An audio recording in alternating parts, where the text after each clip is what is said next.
Winer. Langsa. Nampak itu ya?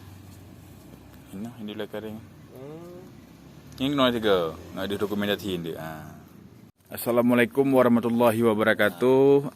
Ini persiapan untuk buka puasa bersama BKM Masjid Babul Taqwa Bato.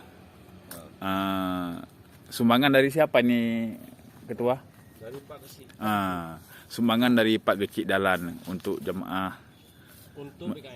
Untuk BKM dan jemaah tetap Masjid Babul Taqwa Bato. Mohon hadir tuh semuanya. Jam berapa nih Bang? Tolong Bang biar ini. Kita sama-sama buka puasa bersama di sini dengan adanya sumbangan dari mantan Pak Kecik Haji Muhammad Dahlan. Okay. 1 ekor kambing. Mantap. Mudah-mudahan beliau istiqomah dalam menjalankan tugas sebagai Kecik masa depan. Amin. Berarti tunggu pelantikan, nggak usah lagi pemilu. Memang Pak Wan luar biasa. Memang awak amat baci. Luar biasa. Sesuai bos sapai dengan tenaga sesuai. Masya Allah dia.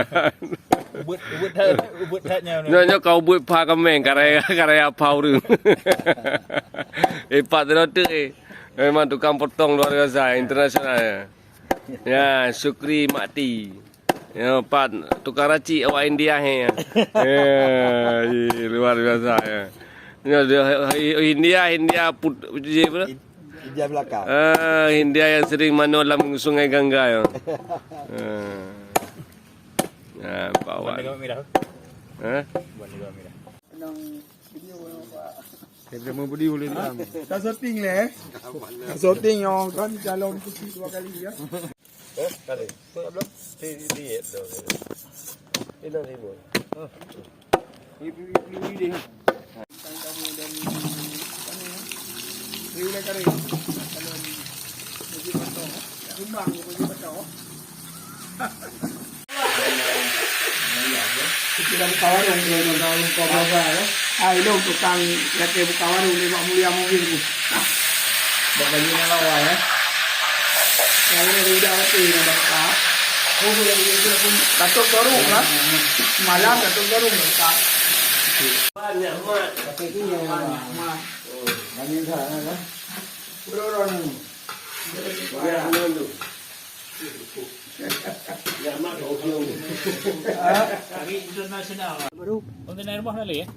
Dia pernah ke dia? Itu untuk naik baru? Itu eno. Itu undang mana? Oh, bukan.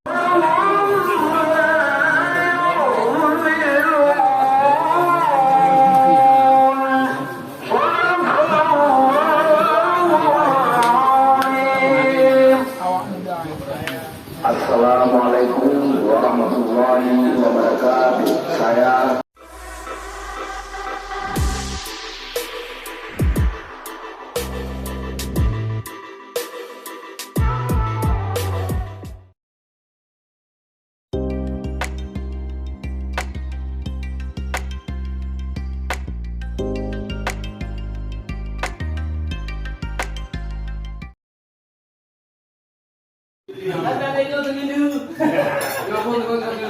Yang menang anak fair lah apa?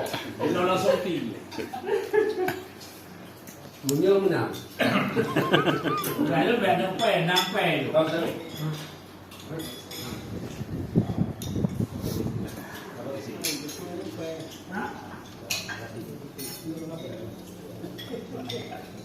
Anak muda, angkat tangan dulu.